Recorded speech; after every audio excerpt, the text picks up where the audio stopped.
Welcome back to my channel. Today we're watching the newest episode of One Piece, episode 1142. I believe the actual title of this episode is Come in World Vegapunk's Message. It's just mistitled on Crunchyroll, same with the description.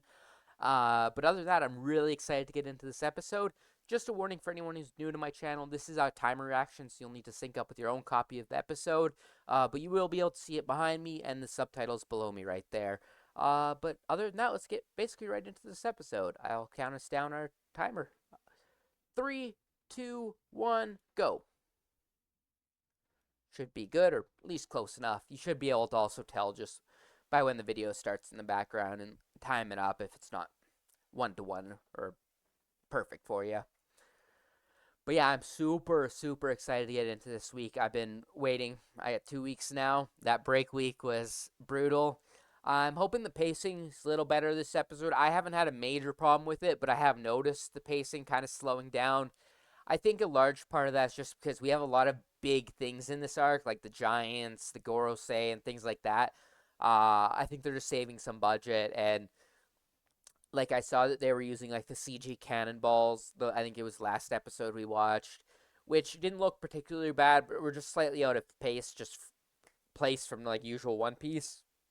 But it was nothing super bad. And it makes sense if there's going to be like a lot of repeated explosions to kind of not focus on that because they're not super important compared to like some of the fights and like all of the action and stuff has just been fantastic.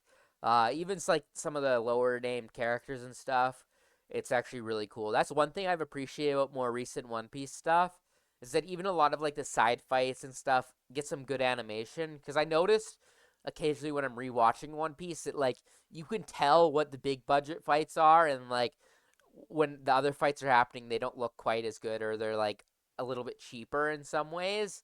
So it's just really cool that a lot of like small characters can get some really clean animation. I've just been loving One Piece recently. Let's get right into this episode. Leaving off, Vegapunk Vegapunk got stabbed. If I remember right, also Caribou was at the end of the last episode trying to talk to the Blackbeard pirates, which is yeah, right here. This is actually really interesting to me plot wise. I think the whole idea with Caribou as like such a like random small character to the series ending up with a lot of big information is really cool.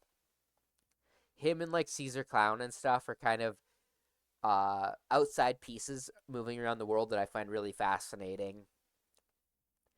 Yeah, common world Vegapunk's message.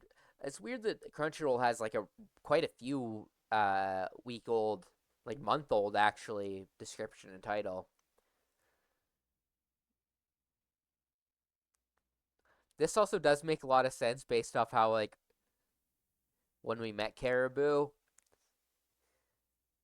it still surprised me that he was actually willing to work under like the fake Luffy, but he is quite the goober himself. Van Auger. Also, I have to mention this, like most times I see Van Auger, if he's actually Usopp's final antagonist, we better see some crazy Usopp upgrades in the next arcs because this bro is above Gear 4 Luffy because he was one-shotting Cracker with his bullets, which I guess is kind of filler-ish, but he also can teleport. It is interesting though that or I guess 2 weeks ago, they mentioned that he's still in training with his devil fruit and he isn't like super OP with it yet.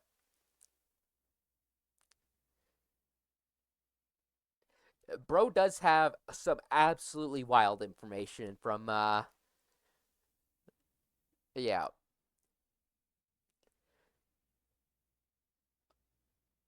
Also, it's just because it's in manga form, so it usually feels faster. But I actually thought this scene was mostly just what happened last episode.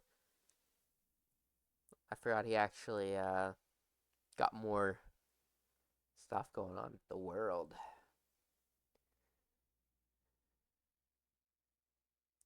He does got the information. I also I always forget to look up, but I feel like I recognize Caribou's voice actor, Poseidon. Oh, interesting. I was wondering if when they do flashbacks to Fishman Island, if they would use the remake or original footage. It looks like they still use original footage.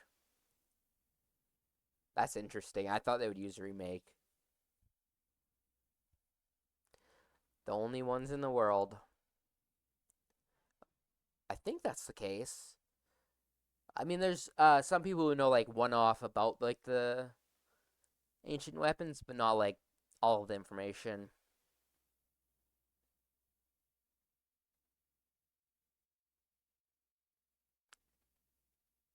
Interesting music. It's like uplifting almost. Even though realistically this is super bad for us. It'd be hilarious if Caribou was like a double spy for the Straw Hats or something like that. Very unlikely, but would be crazy. Ooh, a pacifista. Yeah. So it still looks like they're using the CGI explosions, which I actually think is pretty. Ooh, that looked really good actually. The bubble shields are cool. Also, yeah, I feel like we did see the vice admirals take them out, so they're not super like absurdly strong, but considering how many pacifists they actually have, it is pretty ridiculous what they're capable of. And I would say like probably vice admiral's minimum strength required to take one out. Not that not that rolls are technically actual strength levels in One Piece, but just relative, if you know what I mean. Poor ships. In the anime, they must have lost so many ships. It's a surprise this dude and the other vice admirals are even have any ships left. Also, am I dumb? I could have sworn that they already went to the island and like took out some of them.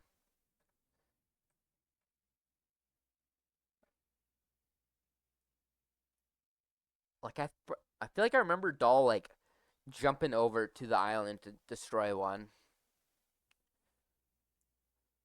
Oh, that guy's a familiar voice actor. Vice Admiral Hound. Interesting. It is. Holy shit! Look at the size of that dude's sword. I didn't double check his name, but that dude has like massive.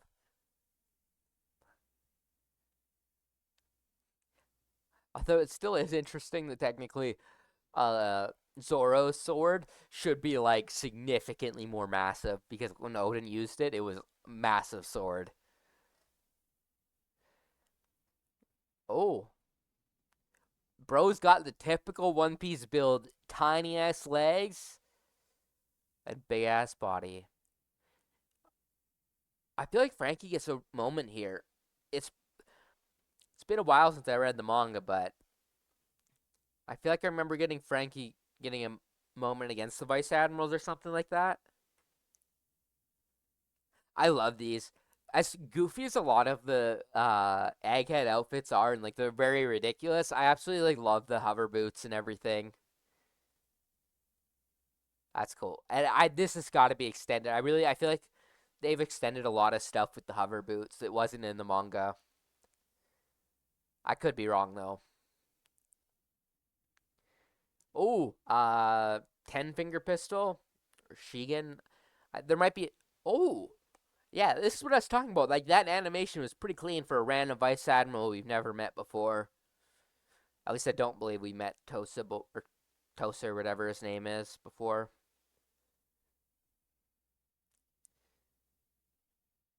Ugh, I love that effect. It includes like the basic like black hockey, which I really love, but that orange color that they've used since about like the Gart fight is so cool. Tosa bite. So it's his own version of it. Oh, okay, so maybe not a Frankie moment. It looks like the. Oh yeah, that effect of it fading looks so good. Dorian Broggy probably, or at least one of the giants. Oh, that shot. Yeah, shots like these I love. I'm so happy that so far I don't think we've ever had CGI giants before. I really hope the entire rest of this arc, the Gorosei and the giants don't end up CGI. I would take the CGI explosions and stuff like that any day over this. Because whenever they had to do CGI, oh yeah, I guess none of these guys have ever met the giants before.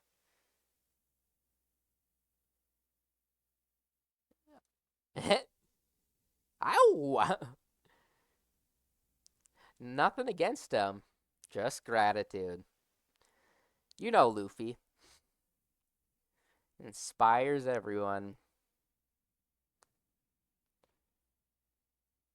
This is still such a cool plot point of the Elbaf warriors coming in after so long.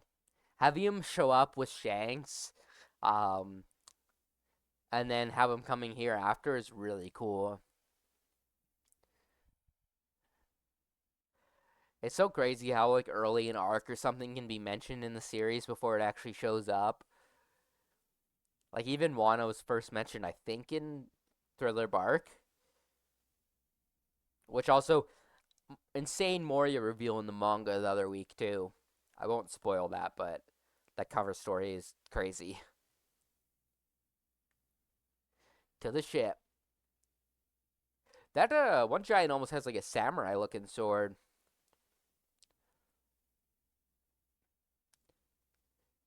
I feel like a lot of the giant weaponry has been more western looking, like that one.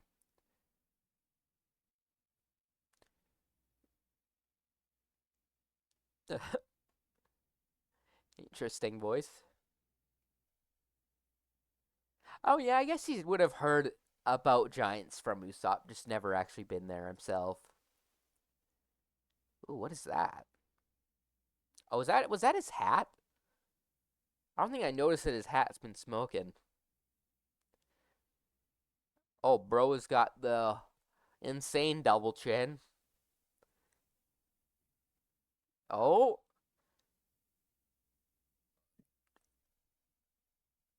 that was a beautiful shot. One Piece is getting so good with the lighting. Also, that stance was good. Unnecessarily cool doll animation. They must know that people fuck with her quite a bit.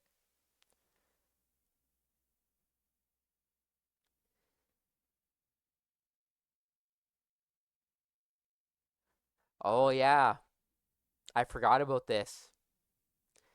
The goat saw. I wonder if that will ever come into play their relationship. I do kind of have this feeling that there's going to be certain Marines at the end of the series that essentially like either join up with the Revolutionary Army or with like the Straw Hats or something. And I always kind of assume with the Revolutionary Armies, and then they're going to um actually do like a revolution through the Marines, and then have them show up.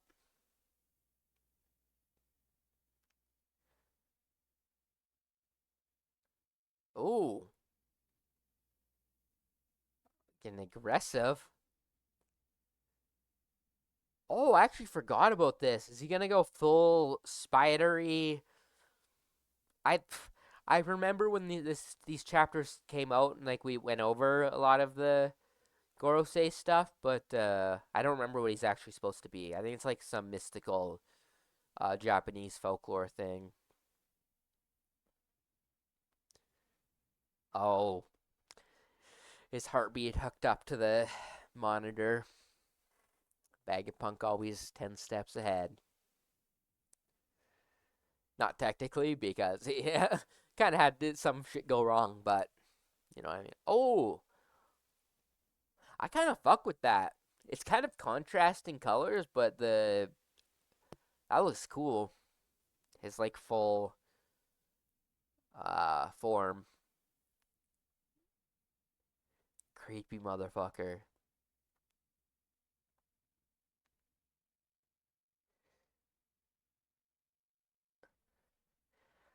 I always wondered about this. If Vegapunk would have a better chance if Luffy like turned him fully into rubber or something like that. If it would, I don't know if it would really help though. I just imagine it would probably like hurt him less just moving around and stuff. One ugly motherfucker though. He's almost got like a pig nose, the way his nose is still like reddish.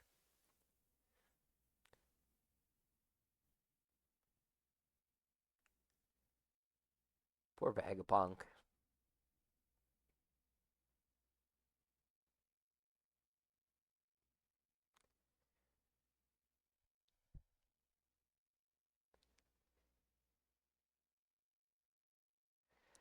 Bro knows what's gonna happen.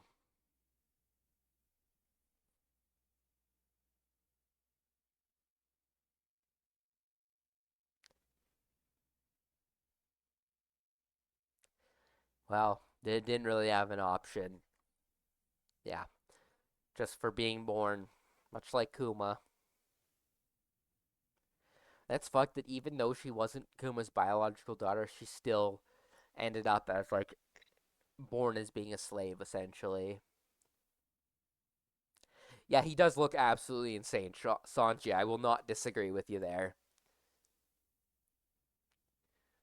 Ooh, yeah, like that's quite the crazed look. Immediately going for is he going for Luffy? Is he going for Vegapunk? Luffy. I wonder if maybe he loses some of his personality in this form. I don't remember from the manga because he seems like almost crazed and much more locked in now. Ooh, I like that puff up before he extends the arms. What the fuck is this? Oh, I know what's about to happen.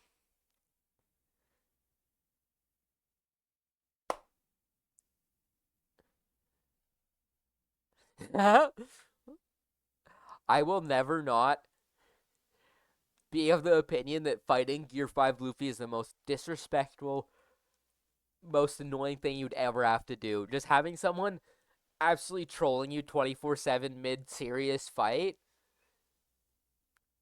I feel like would aggravate you so much and just throw you so off your game. Because it always looks like Luffy isn't paying attention or isn't locked in, but he often is pretty fucking locked in still. It's just his personality is ramped up to 1,000. My favorite was the Lucci Luffy fight where he was like dodging with his eyeballs and like pulling him back and stuff.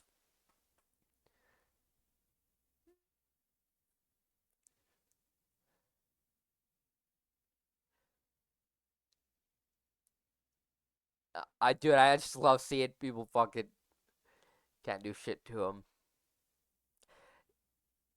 Yeah, I. Oh no, that is never a good sign when you have a straight path. Bro hit the fucking Sasquatch walk when he showed up. Oh no. Yeah, I don't think you're gonna be fast enough for this, Sanji. Oh, I was expecting a laser beam. He like fucking spawned his sword immediately for the stab. It almost looked like he spawned it inside of him already, but you could see a little bit of movement.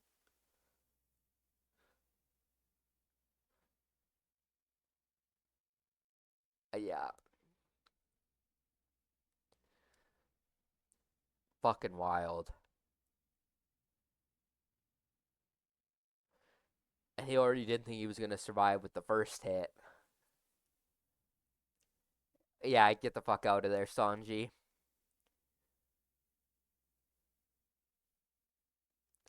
Oh man, I love how conflicted and like he's real lock in to do something, but like it always like stun locks her. I mean, he's like he just gave Sanji a full like 5+ seconds. I imagine he's probably gonna lock in here in a second too. Yeah, it's like he didn't even fucking realize what happened. Oh, we going big boy.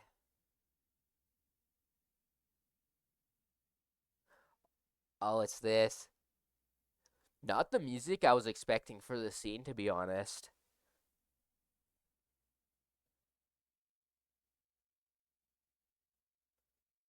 And Luffy's got the serious Gear 5 look on his face, too. I love how they do that where he looks up and he's smiling still, but he has that, like, shaded eyes and everything.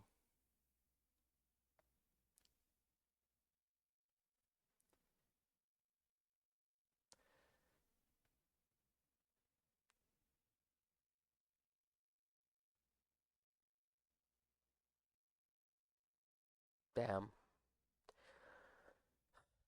Poor fucking Vegapunk.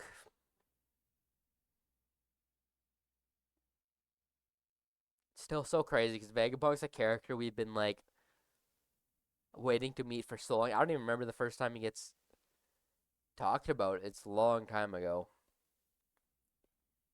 At least Alabasta.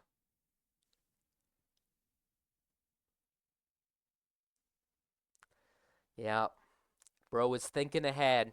He did not think he was making it, I don't think. Moshi Moshi.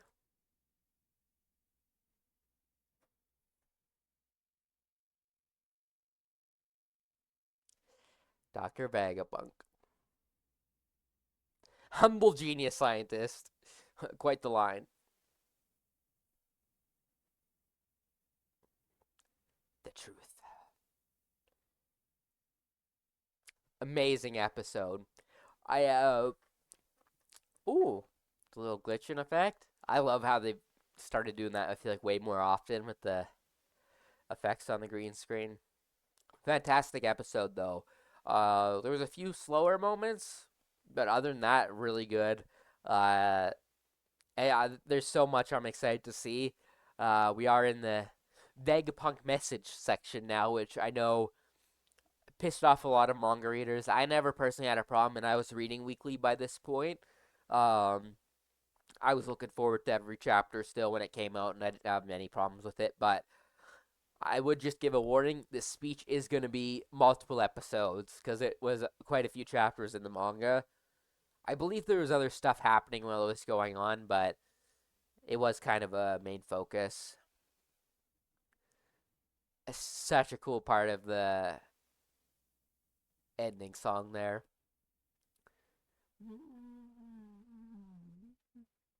But yeah, I'm really excited to see the next episodes. I'm hoping we're not going break next week. That would suck, but we're super excited to see how the rest of this arc gets finished off.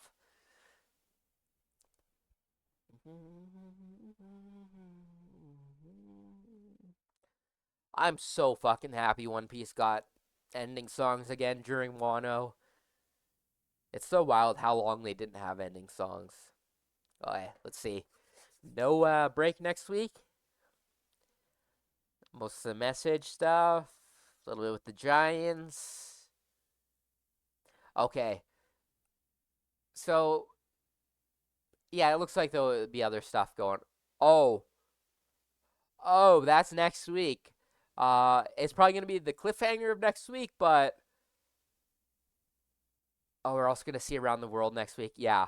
Super excited. Uh yeah, super excited about this because even though there are some slow parts of this arc coming up, there's a lot of cool stuff and like this arc during the manga when I was reading it really like even Wano started to feel like the end of Saga of One Piece, but this right here going into like the rest of this, it really feels like we're entering the final saga of One Piece and it's there is a lot of cool stuff happening. I love this series so much. I'm so happy to react to it every week. I think at some point I might start covering like in my shorts. I'll probably do like manga reviews, reactions to them, just my opinions of them because I do read them.